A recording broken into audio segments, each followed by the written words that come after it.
Welcome back to a very historic facility, Watkins Glen International, the Bully Hill Vineyards 125. Getting ready for the start here as the field is making their way around the racetrack. 7 turns. They're running what's known more as the short course here. Yeah, they are. And, you know, the inner loop is probably the place that everybody has fought all weekend long, which is basically turn 4, they're calling it. We'll go through the S's right here that you see, and then we're going to go up the back straightaway. It's the fastest part of the racetrack, almost 145 miles an hour as they enter the inner loop. Only one former winner in the field, but maybe Dalton Sargent could be another. Well, our Who to Watch driver this week will be that black number 51 of Dalton Sargent. The Boca Raton, Florida native actually moved to Switzerland a couple of years ago because he was trying to pursue a career making it to Formula One. He ran in the Formula Renault series. He ran internationally in karts all over the country. He's even raced at Donington Park, Zolder, Brands Hatch, you name it, all the famous places. He has raced there. His career took a little bit of a turn and brought him to the stock car world, but now it's his first time today at the Watkins Glen International Raceway, and keep an eye on that number 51. He'll definitely be one to watch, one of those road course ringers in the show. Sounds like a great guy to keep an eye on. He is, and I think everybody out of the H. Scott Motorsports is going to be somebody to keep an eye on because Scott Heckert is out of H. Scott Motorsports, and he won here last year. So Dalton Sargent is a road race, obviously gets experience there, but it's a teammate of his. So I think that will help J.J. Haley, and it'll also help William Byron, who starts on the outside pole. And you can see they're all right there in those first 5 rows, and Daniel Hemrick back there on the inside of row 6, and Rico on the outside of row 9. Yeah, I talked to Mike Greasy a little bit earlier today, and he said Rico hasn't picked it up quite as quickly as they'd hoped he would. But listen, road course racing is very difficult. This is, you know, his first time doing this, and you can't go test these cars. One thing that NASCAR has done is they have restricted these guys from being able to go test, just like they've done in the Sprint Cup Series. So for Rico, his testing is here this weekend. Well, he's about to get a good education, isn't he? He's got 51 laps of education coming up. Here we go. Let's watch for the green flag. Long front straightaway. It is. You got to be awful careful here to make sure you get that preferred line. You got to get a good jump. And Cole Custer's done that. And see how he moves to the outside immediately because you want to arc turn 1 and make sure you don't wheel hop it right here off the bat. We can see some contact there in that first corner, too. You can see that wide paved off runoff area. Everybody's going to make it through. Now the S's, it gets tight through here. Really tight, and you really got to get single file up the back straightaway. By the time you get to the inner loop, right here, they're heading up the back straightaway. When they get to this inner loop up here, again, they're doing about 140, 145 miles an hour. You don't want to go through there double file at all. That's this section here. And as you see, most of them are getting single file. It's all smoothing out right here. That is probably one of the hardest places to pass on the racetrack. It is a passing zone, but because of the curbs being so high right there, it's very difficult to go through there too wide. And sometimes if they do that, they end up on the curb and knocking each other off the racetrack. Now we skip the old boot section of the racetrack and start making our way towards the front. And this is the left-hander on the racetrack right here, turn 6, and then here's turn 7, the right-hander coming back out to the start-finish line. And it's hard to see sometimes on TV, but right about here, that front straight, oh, and big problems here for Sarah Cornett-Ching. Looks to me like a blown engine. You know, Ralph, we had a lot of these in practice this weekend, and we should get a caution here, I'm sure, for this, but we had a lot of blown engines in practice, and I really think a lot of it's got to do with the downshifting. You've got to be awful careful here not to over-rev your engine on downshifts as well as missing a shift on a restart. There's that caution you figured we'd get, Frank. Yeah, there was too much smoke right there. There had to be oil over there. I'm sure one of the corner workers advised NASCAR, and we've got a caution. So the field is going to slow up. We'll make sure the racetrack is in good shape before they throw that green. Yep, there it is. You can see it in the afternoon sun just glistening up off the pavement. Yeah, that wasn't a hard. we're not going to question that call right there, are we? Boy, just a lot of smoke coming out of that one, filling the cockpit up and everything. When you blow up that big right there, you know, it's a shifting situation. I mean, it's just a matter of probably going in the left-hander, trying to downshift, missed a gear, ends up over-revving the engine by 1,000 RPMs. Especially on downshifts, it actually, the rev limiter will not pick up. Yeah, we've had a lot of cleanup here. That oil and water from Sarah certainly caused 4, 5, 6 laps of cleanup. Coming back to the green for the restart. There it is. We're racing again. Turn 1, you see these guys duck out immediately right there. This is the best passings on the racetrack. And here's the 22. He's been dive bombing. Oh, and Custer's going to get turned around. What a horrible break. Horrible break for Cole Custer right there. Oh my gosh, he goes from first to dead last. And it was all because of that first turn, which you said and called appropriately, is one of the most challenging and difficult corners on this racetrack. It is, and it's because, you know, it's so wide right there that everybody under braking can go 2 and 3 wide, and you've got to make sure that you block the guy behind you. And you saw right there that Cole actually, he did try to block the 22. 22 got in there. Cole had to move back up the racetrack a little bit. Yeah, we're going to see a replay right here. See, the 22's in there, and Cole moves up. When he does move up, though, he doesn't realize that the 5's already got a great run on the outside. I mean, honestly, I don't really see anybody at fault right there. It's just a bad situation. Cole didn't get a great restart. And then, you know, Cole, I don't think, realized the 5 was out there, and he kept going a little bit too straight, and then the 5 took him out. Well, the 5 is J.J. Haley, the 22 is Austin Hill. And the thing is, you're just, as a leader, you're completely vulnerable in that corner because of the width of that entrance into turn 1. You are, and you know, it's a difficult thing because NASCAR actually has a point on the racetrack that you can get into the gas on a restart. And everybody knows what that point is. There's 2 marks on the wall to start it, and then there's a single red line on the wall, and somewhere in between that zone is when you have to go.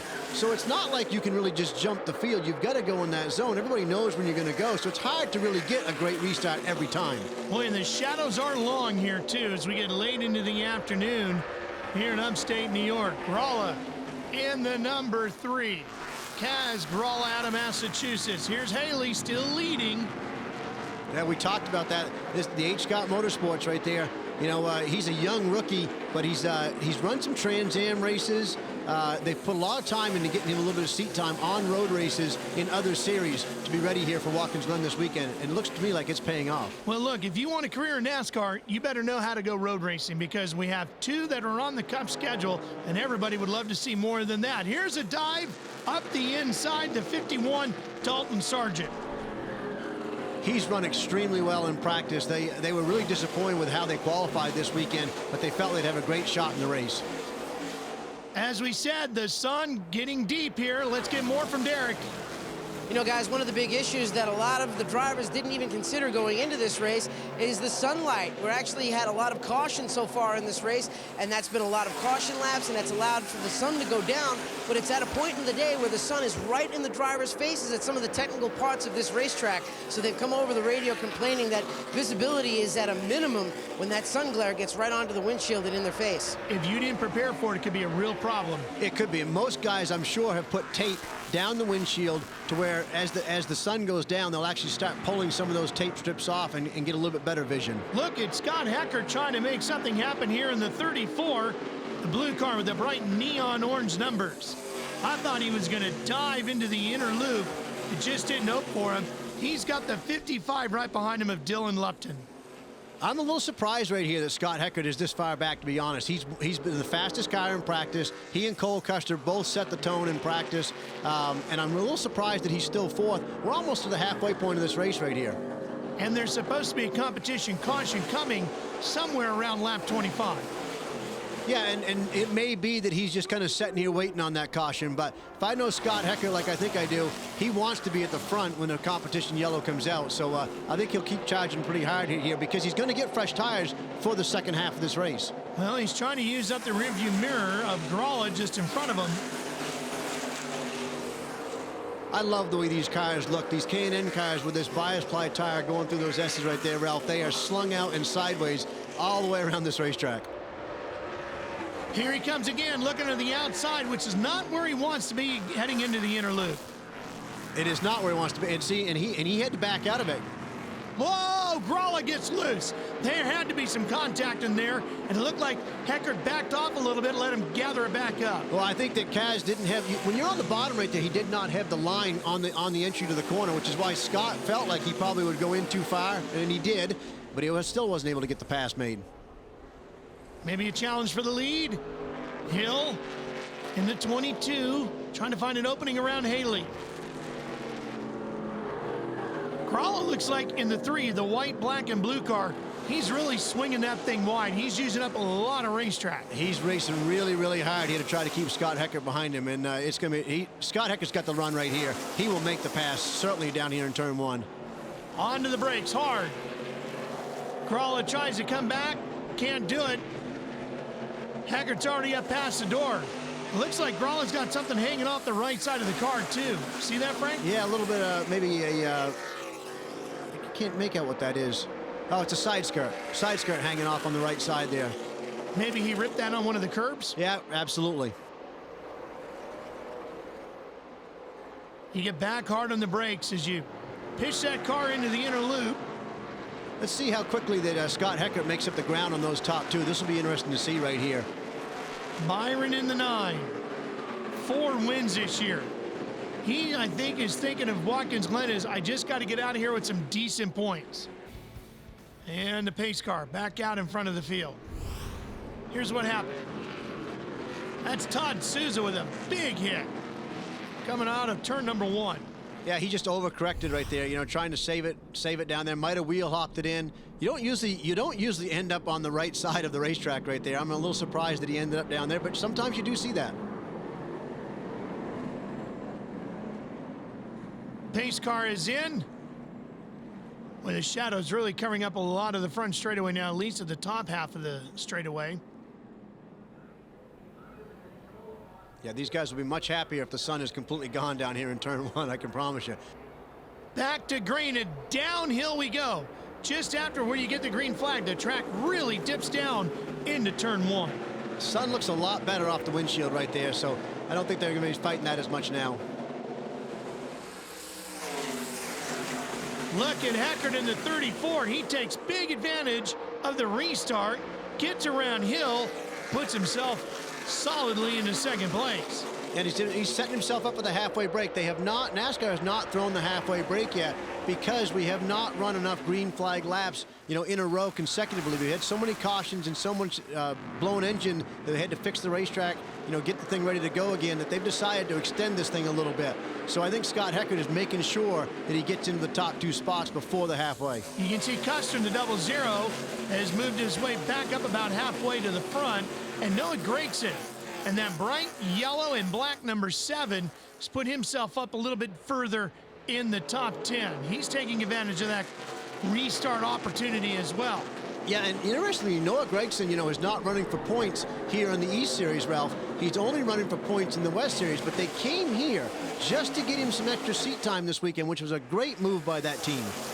Hey, like you said, if you can't go testing, if you can afford to go racing, that's a good way to get those laps. Well, and think about it. You're actually getting to test, and you got a sponsor on the car, so your fans are getting to see you, and you're getting a little bit of purse money from NASCAR, so it actually helps pay for it. It's actually cheaper to go race than it is to go test.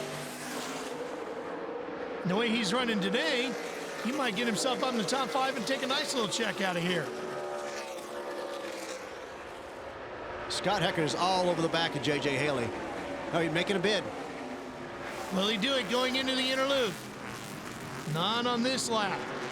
He's certainly applying the pressure, and sometimes that's all you got to do. Get the other guy to make the mistake. Here comes a 15 car. Nick Drake. Yep, Drake running here in another one of those Napa machines. Ralph, you see how these guys are able to, in turn 1 and right there, out of the long patience corner, I call it, turn 5, how they're able to go over the top of the curves and run outside the racetrack. The last few years, NASCAR came back, and Watkins Glen International has come back, and they have paved that area. That used to be gravel traps, so these guys are really getting to sling these cars around. Here looks Heckert down to the inside. Oh, wow. I mean, Haley is, he's out in the cheap seats. and made it work. How he made that work, because he went an extra 3.5 miles out there before he came back onto the racetrack. That right there is a young kid that just doesn't know any better right there. The veteran backs off and lets Heckert have the lead. This young kid is going for it. But you saw the dust that gets kicked up out there, too. Oh, there it is. Heckert gets it done going into the inner loop. What a great move. What a great battle right here. And there's Austin Hill on the inside.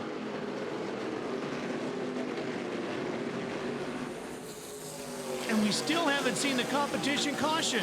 We haven't. And can you imagine what these guys are thinking in the car? They're thinking, come on, when are we going to get a caution here? Supposed to be around halfway, and we've definitely pushed past that. This is the guy that we've talked about all weekend long. We thought would get to the front, though, is Scott Heckert. I mean, he was disappointed he didn't qualify on the pole, but he certainly has shown that he's got a great race car. Now let's see what Haley does in the 5. Does he get his wide? Here comes Gregson, too. You see that yellow car going for another position. If I'm the crew chief and the spotter on the 5 right now, I'm telling JJ, listen, do not try to go back up there and pass Scott right now. Let's sit there in line, look at his, learn a little bit from his line, how he enters the corner, how he downshifts. You can pick up a lot of things by running second that will pay off late in the race if he has to go battle it out with Scott Heckert. Trying to be in front of him all day long and not learn from him is actually a deficit, in my opinion, for JJ Haley. Yeah, especially when you know the competition caution is coming, so even if you take the lead now, it's almost all for naught. It is, and again, it's valuable experience being behind somebody that has the road racing background that Scott Heckert has, and you cannot get that background and that experience level by running in front of him. It is much better to run behind him. I think Gralla in the 3 would love to see that caution. He's slipped back all the way back to about 6th position. You can see he's all over the racetrack. I think he'd like to get in, make some changes to that car. Yeah, you know who else would like it? William Byron, because he's seeing the point lead slip away right now. He knows Scott Heckert's leading this race, I promise you. He's looking at that scoreboard. His people are telling him he's in 7th. So he went from the outside pole. He's fallen back 5 spots. He needs this halfway break, and he needs to make some solid adjustments. So would Cole Custer, because you see the double zeros just picked off another spot. He has a fast race car, and if he can get another caution, here it is. Make a few changes, get another shot at these guys. I don't know if he's going to have enough of an opportunity without some help from some more yellows to get back to the fight for the lead, but he at least might be able to get into the top 5 today. Yeah, he's got a great opportunity for that. He has drove extremely well coming back up to the field, and I don't know if he's driving mad at himself or mad at the situation that happened, because the situation that happened really was nobody's fault. Competition caution, so let's take you back and show you how the day got underway here at Watkins Glen. A lot of engine troubles early on. Yeah, unfortunately, this place is very hard on the drivetrain. If you miss a shift, you're going to have a problem. If you over-rev the engine on a downshift, you're going to have a problem. And if you get in turn 1 and then they're 3 and 4 wide, you could have a problem. As Cole Custer did, Scott Heckert has made some really nice moves to get himself in the lead. The 34 will pace them back to the green.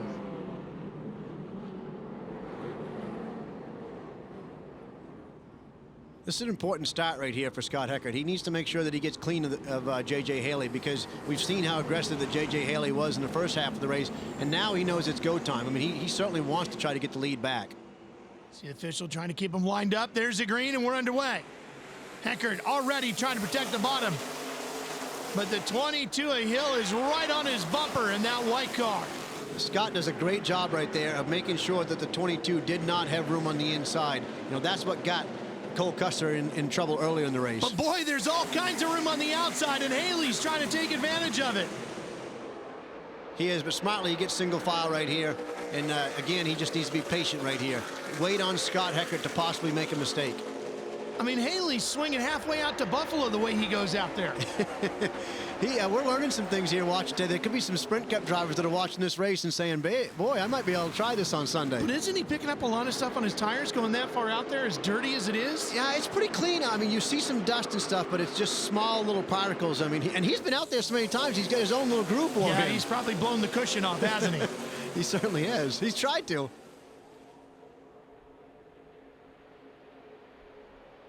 Everybody's pretty single file. Now we got somebody stepping out. Dalton Sargent on the inside. Sargent in that 51. He's had a pretty good race car here today. making his first start here at the Glen.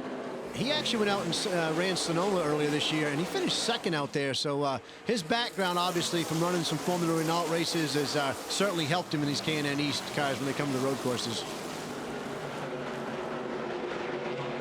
Everybody's going to go single file. Well, this time, Haley doesn't get that far out there, and Heckert actually blocks it a little bit. Everybody seems a little more patient right here, don't they, than they were in the start of the race earlier? Sure seems like it, and there's a lot less laps now, too. So maybe they're figuring, I just need to save my stuff till I really need to go. Let's get some more on Custer from Derek.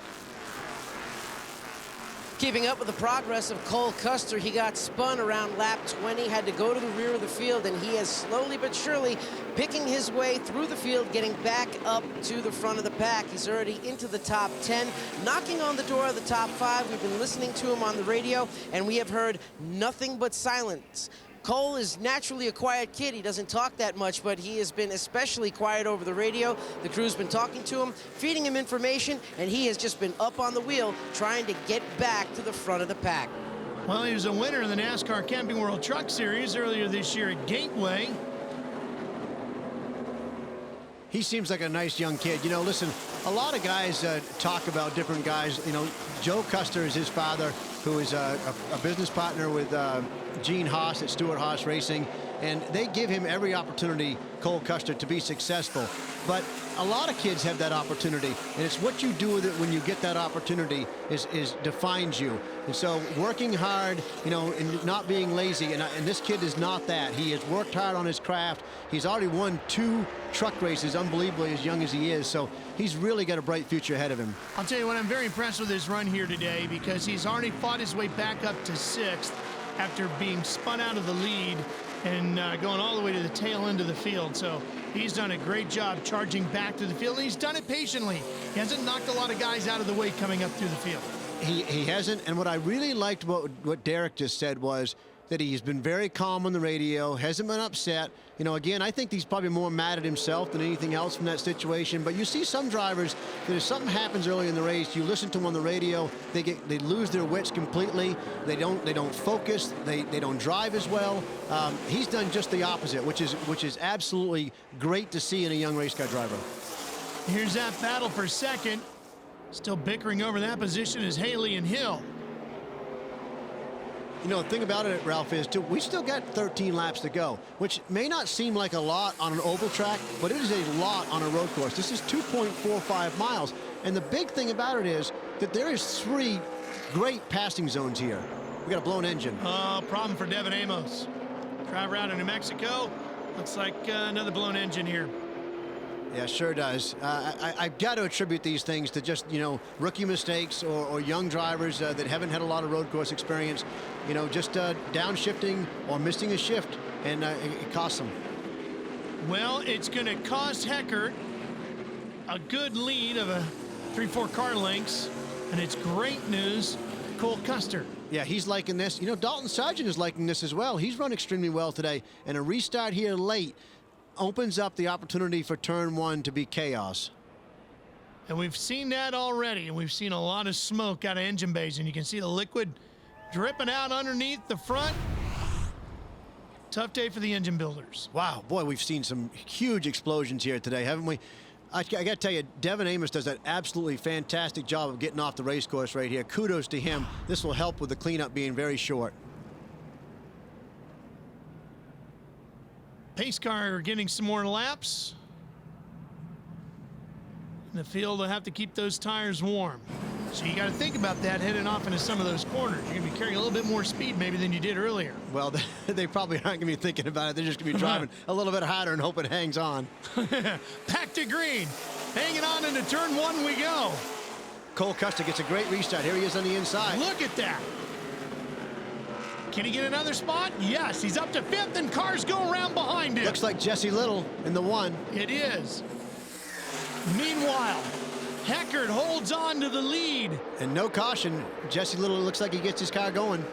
Haley right behind him. But boy, there's some hard chargers coming up here in this top 5. You're going to have to earn this one today. You are. And here's the thing, Ralph. I was saying earlier, this racetrack is got all kinds of passing opportunities. There's a passing opportunity in turn one. There's a passing opportunity right here in the inner loop. And there's also a passing great opportunity in turn 6, the left-hander, before you get to the front straightaway. So you can be patient here. There's opportunities. Well, and there's some different body styles in this class now. Here's Derek with more on those.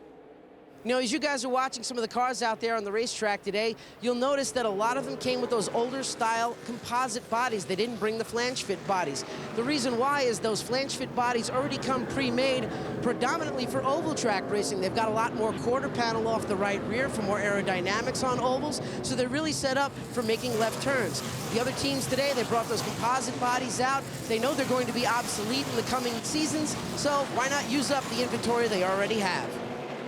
Well, that's interesting, you know, from Derek right there, Ralph. See, at Iowa, everybody was going to the flange fit because the downforce is so much better. But because you're going left and right, as he said right there, they don't have the ability to be able to move things around like they do the composite body. So a lot of guys, as he said, have decided to, even though there's a weight penalty for bringing the composite body, the aero balance is so much better that it's worth it. And if it's going to be useless, might as well wear it out, right? Absolutely. No problem tearing it up here today. And here's Byron. He's got Noah Gregson in that yellow and black 7, pushing in pretty hard with less than 10 to go. Beautiful sunset, too, behind the racetrack. Oh, this is crunch time for William Byron. He just sees these guys from, he knows he cannot afford to lose one, not one more spot can he afford to lose right here.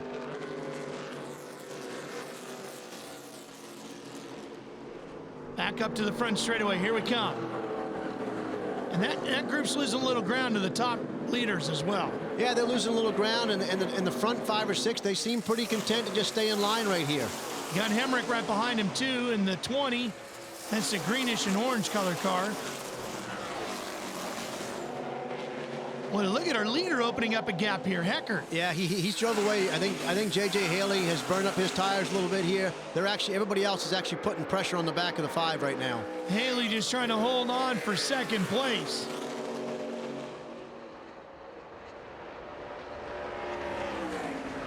Oh, big block right there. You see Cole Custer put the block on Dalton Sargent? Did he ever? Sargent trying to get inside. Little contact on the entrance. Sargent's going to get the position away. What a move. What a great move by Dalton Sargent. Cole tried to do the right thing by blocking him, and once he couldn't do it, he let him have the spot.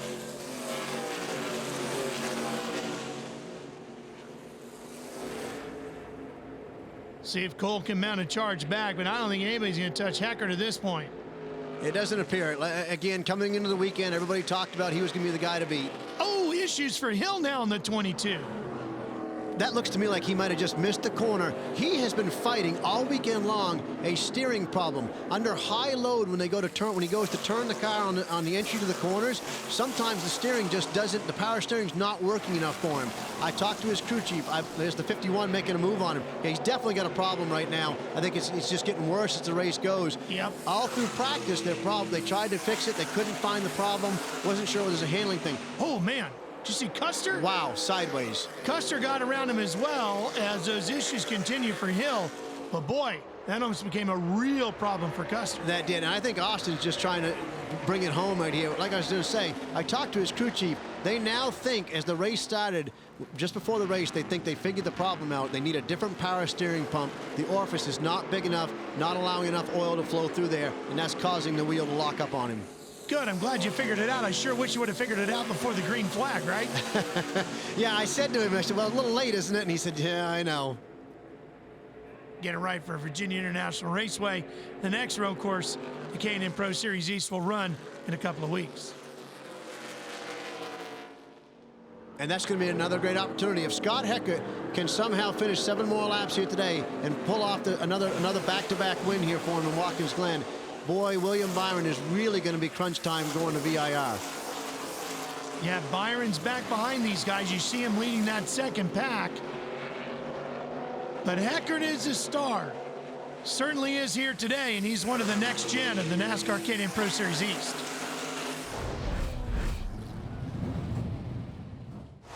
I I'm Scott Heckert, driver of the number 34 Project Lifesaver Chevrolet for H. Scott Motorsports with Justin Marks, 21 years old, from Ridgefield, Connecticut. Some drivers I look up to mostly in the Sprint Cup Series, Jimmy Johnson, he's all class. You know, you got to respect how he handles himself off the track, and I think that's what young drivers should look for. Studying mechanical engineering, definitely a big help. Just talking to my crew chief, I can more easily relay what I'm feeling in the car, and for sure it's been a good thing.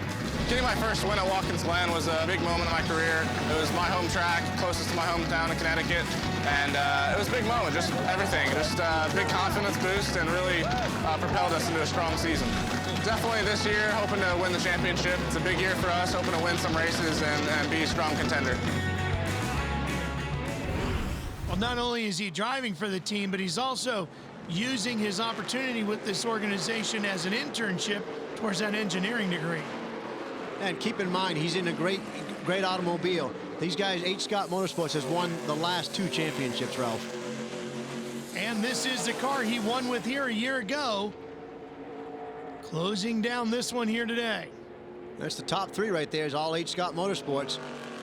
Heckert, J.J. Haley, and Dalton Sargent up to 3rd now. And they've separated themselves from 4th on back. Yeah, and you know, Dylan Lupton, we haven't talked about him much today. He's in 4th. He's done a great job today. He started 8th, moved his way into the top 2 or 3. We saw him battling it out. Looks like he's just fading a little bit. Could be a brake fade late in the race. You overuse your brakes here, and you just got to let them cool and let these other guys get away from you a little bit.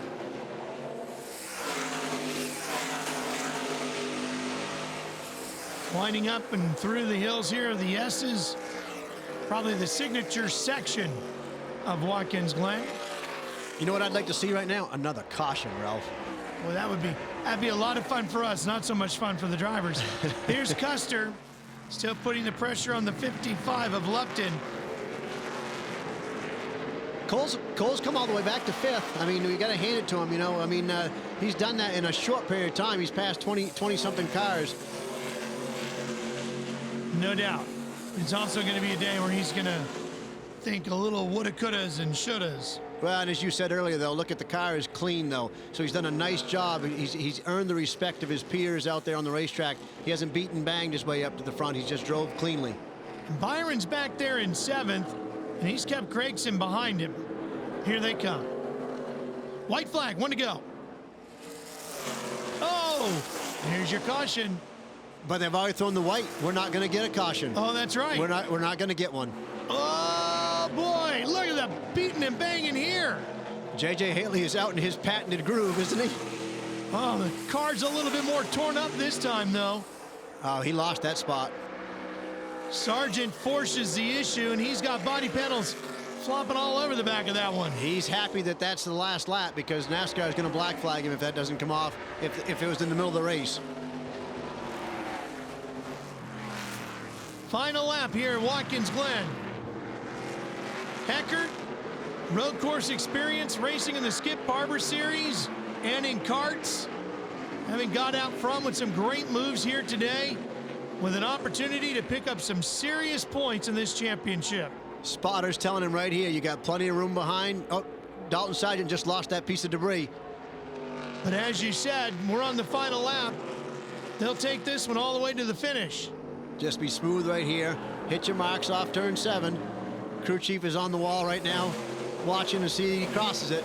Checkered flag 2 years in a row. Heckert wins at Watkins Glen and the Bully Hill Vineyards 125. What a fantastic day for Scott Heckert, and we have a point battle in the K&N East Series going forward. And another road course yet to go. Yeah, this is exceptional. This is what Scott Heckert needed to do this weekend. He knew it coming here. The team knew it. This was a critical race, and they backed it all up. Well, if you're carrying Bully Hill Vineyards on the side of your race car, might as well win their race as well. What a great vineyard. They're just 30 miles from the track, and they support this area and this racetrack so well, and the race teams. Back here in the wine country of upstate New York, Watkins Glen International. What a fantastic day. We saw what a great race. Into victory lane comes our winner, Scott Heckert.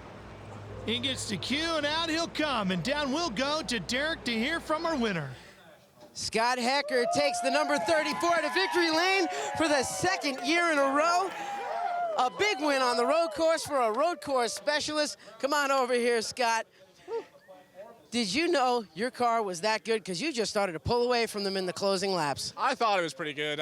You know, 00 was obviously on the pole, and first few laps we were catching right up to him, and I thought I could pass him right then. Kind of had some things happen early on in the race we had to fight back from. Traffic was tough to get through, but once it was out in clean air, it was perfect car. How frustrating were all the cautions? A little bit, because I knew if it was going to be a green flag like that, we'd pull away. You know, once we got green flag, I was much happier, but those cautions are crazy because you're not safe even in first place. You know, you can get run over from behind or 3 wide, so it's very tense moments. You know, you're the first driver to go back-to-back since Terry Labonte did it in 1995. Yeah, it's amazing. I mean, the history of this place, Terry, all the other great drivers that have raced here, not just NASCAR, but Formula One, all the other series. So it's just an honor to add my name twice. Scott Heckert goes back-to-back here at the Glen, becomes the first driver to do it since Terry Labonte 20 years ago. Well, let's take you back to 94 and 95.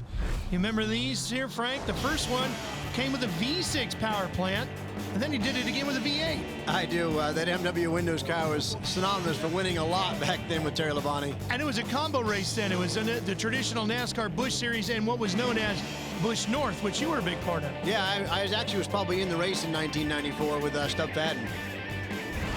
Now the K&N Pro Series East here at Watkins Glen. Here's a look at the results.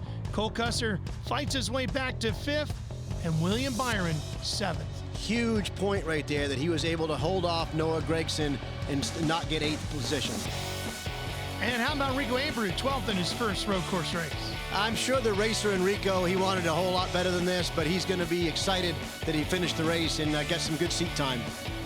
Dalton Sargent came home in 2nd place. Let's hear from him. Well, there's some mixed feelings going on down here in Victory Lane as Dalton Sargent comes home in 2nd, charging hard in those last couple of laps, but did you turn it on a little too late? Overall, just thank you to everybody at Harry Scott Motorsports, Justin Marks. Everybody did an outstanding job this weekend getting this 51 Galt Chevy dialed in this weekend here at Watkins Glen International Raceway. For first time here, I can't really ask for much more other than one position, really, but you know, just keep on coming home with these seconds. But we're going to get a win here shortly in the near future, and you know, we can see it coming for sure. But just need to keep on working on things a little bit more, get things dialed in. Tough day all around with a lot of cautions. What was the hardest part of the race for you? Definitely the restarts. It seemed like every restart that we would go to, we'd always be stuck on the outside, and it would really just kill us. We'd always lose a few positions, and you know, especially in the beginning half of the race where we were started 7th and really couldn't make up much because there was a restart.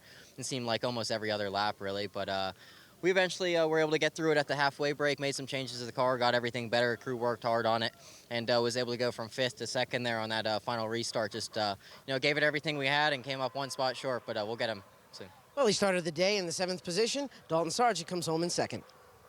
Well, let's see what the results here today did to the point standings. Let's take a look at that. And Byron now 14 in front of Heckert. William Byron realizes that Scott Heckert did what he needed to do today, and now it's going to be important to see what William Byron can do on the oval tracks coming up. Here's Derek again with 3rd. Well, J.J. Haley had a strong car all day long, came up just a little bit short, but can you talk about that contact that happened out there between you and the 00? Yeah, I didn't have any contact with the 00. It was a 51 on the last lap, but you know, it's just normal racing. You know, I would have done the same thing. Anybody else would have done the same thing. So I'm happy with 3rd place. I led my first few K&N East laps, so that was a pretty cool moment for me. And you know, you come out here Watkins Glen, and my first time and run pretty good. That's a big confidence booster going into Motor Mile. How much of the Trans Am races helped you when you do this type of racing? Yeah, I mean, the Mike Cope racing guys and Trans Am has really helped me today. You know, with the shifting and just normal basic, you know, techniques. So I was really happy that I went and did that, and Trans Am 2 has definitely been a huge help. It's been a podium day for H. Scott Motorsports. Ralph, you know, he really did not know. I mean, he did not know that the 00 actually hit him. I mean, it really was a case of the 00 being in the wrong place at the wrong time. The 5 didn't even realize it. Next up, a racetrack the series has never been to before, Motordrome Speedway, and you'll see it here on NBCSN. Well, it was a great day road racing here in upstate New York. Absolutely fantastic day. We saw a very competitive race throughout the field. For Derek Perniciglio and Frank Stoddard, I'm Ralph Shaheen. So long from Watkins Glen International, and congratulations to Scott Heckert. So long, everybody.